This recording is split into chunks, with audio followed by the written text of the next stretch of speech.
Assalamualaikum warahmatullahi wabarakatuh.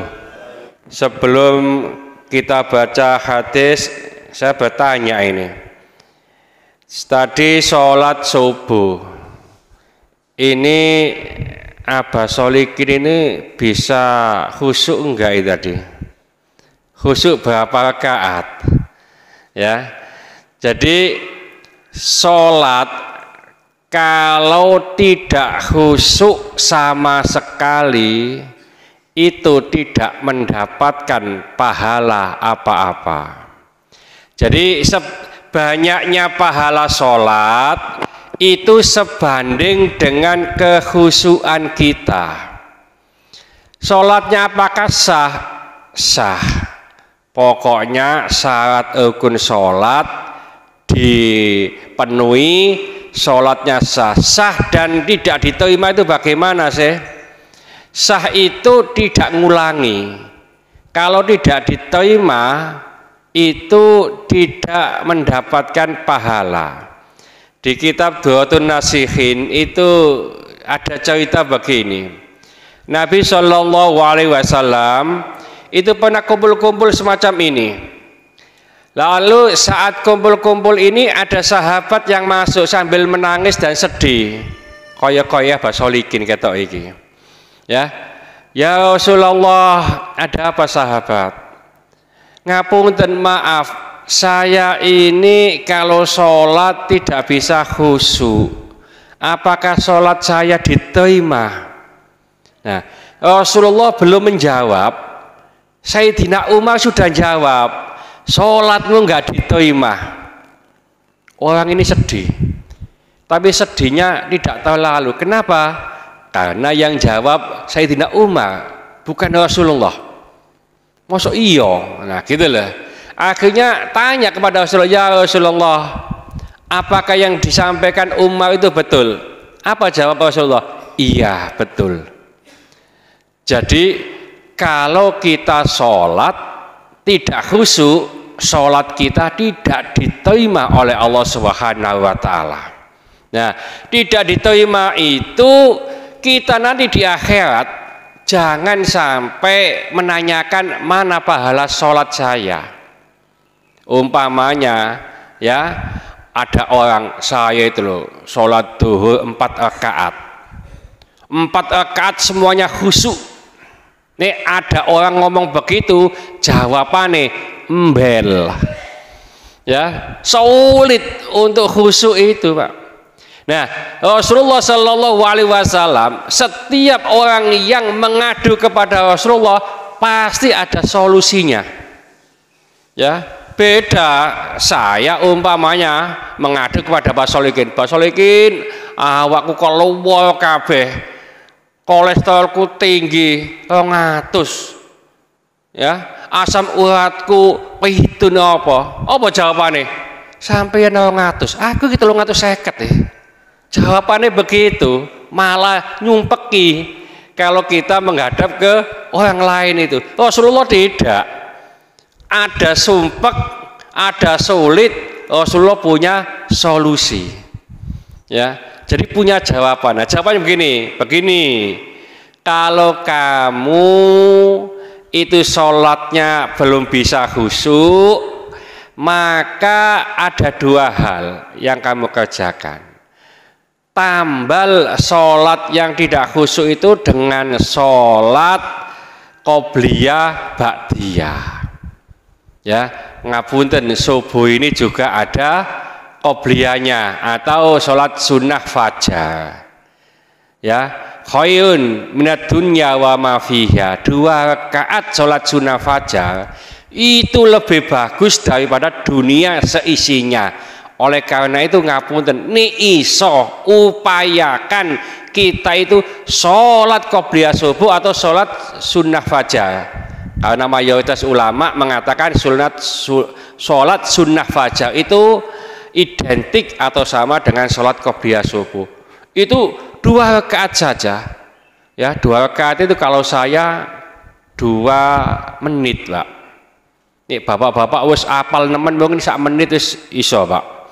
Sholatnya wis wapal Ustaz, saya kalau sholat 2 rakaat 1 menit aja cukup. Kenapa? Wis apal aku iki. Ini saya belum hafal. Jadi 2 menit paling enggak. Eman ya lebih bagus daripada dunia seisinya. Jadi ditambal-tambal begitu qobliyah, ba'diyah. Supaya apa? Kekhusyuan kita yang tidak kita lakukan ini sholat kita diterima oleh Allah. Kedua, setelah salam ya jangan sampai lamcing, mari salam pelencing melayu, zikir dulu ya. Bahkan di riwayat Imam Abu Dawud dan At-Tirmidzi, barang siapa yang setelah sholat lalu membaca istighfar, Astaghfirullahaladzim alladzi la ilaha illa wal hayyul qayyum wa atubu ilaih 3 kali ya, tempat duduknya masih di situ belum berubah. Makanya saya tadi masih menghadap ke sana, maka Allah akan mengampuni dosa-dosanya meskipun sebanyak buih di lautan.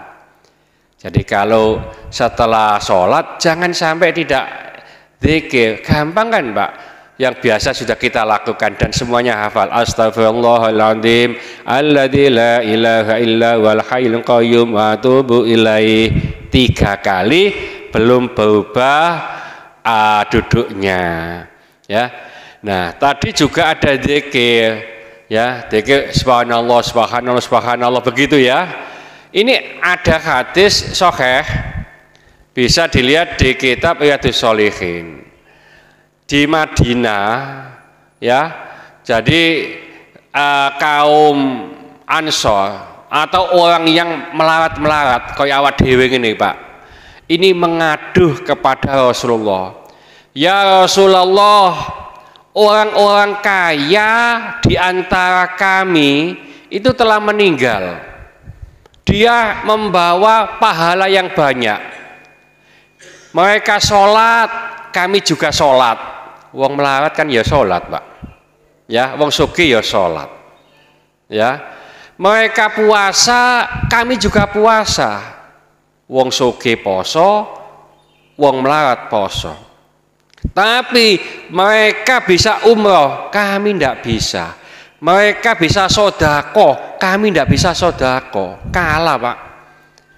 Ini apa-apa wong melarat itu kalah mbek wong sugih. Soalnya wong sugih iso sodako, iso umroh, iso haji, melarat gak iso. Nah, kalau ada orang mengadu kepada Rasulullah tadi, pasti Rasulullah itu punya penyelesaian. Maka Rasul mengatakan dalam hadis yang panjang itu ini, nek kamu kepingin nyelip pahalai orang kaya, ini gak konco gak asuduna Pak. Ya, ini kan konco kabeh, CS kabeh. Ya, jadi nek kepingin nyelip apa pahalanya orang-orang kaya, kamu bisa menyelip. Dengan jalan apa?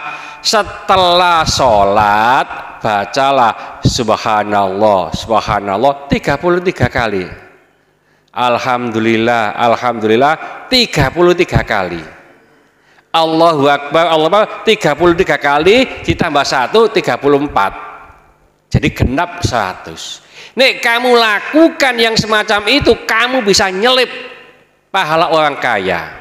Oh bangga Pak wong melarat, oh kaya kalah.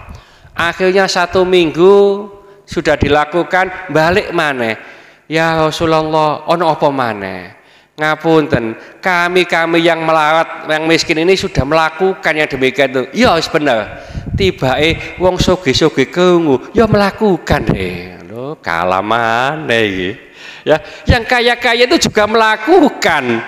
Nah, apa sana? Ya itulah rahmat Allah begitu. Jadi wong sugih nek nglakukan ngono, ya awak dhewe ya gak iso nyelip Pak padha wae. Muga-muga wong sugih-sugih gak krungu Pak gitu loh. Ya, mari salam melayu awak dhewe subhanallah subhanallah 33 kali nyelip nanti ya. Nek wong sugih krungu kaya iki, waduh tak lakoni, yo kalah maneh ya. Repot wong melarat iki ya. Mudah-mudahan sedikit ini dibarengi hidayah oleh Allah Subhanahu wa taala. Mudah-mudahan segala hajat kita dikabulkan Allah segala kesulitan kita dibantu oleh Allah. Mudah-mudahan anak-anak kita menjadi anak yang soleh, solihah, taat kepada Allah, patuh dan nurut kepada kedua orang tua. Ia kasih keturunan, mudah-mudahan Allah memberikan keturunan yang soleh, solehah. Ia kasih jodoh, mudah-mudahan Allah memberikan jodoh yang soleh, solehah.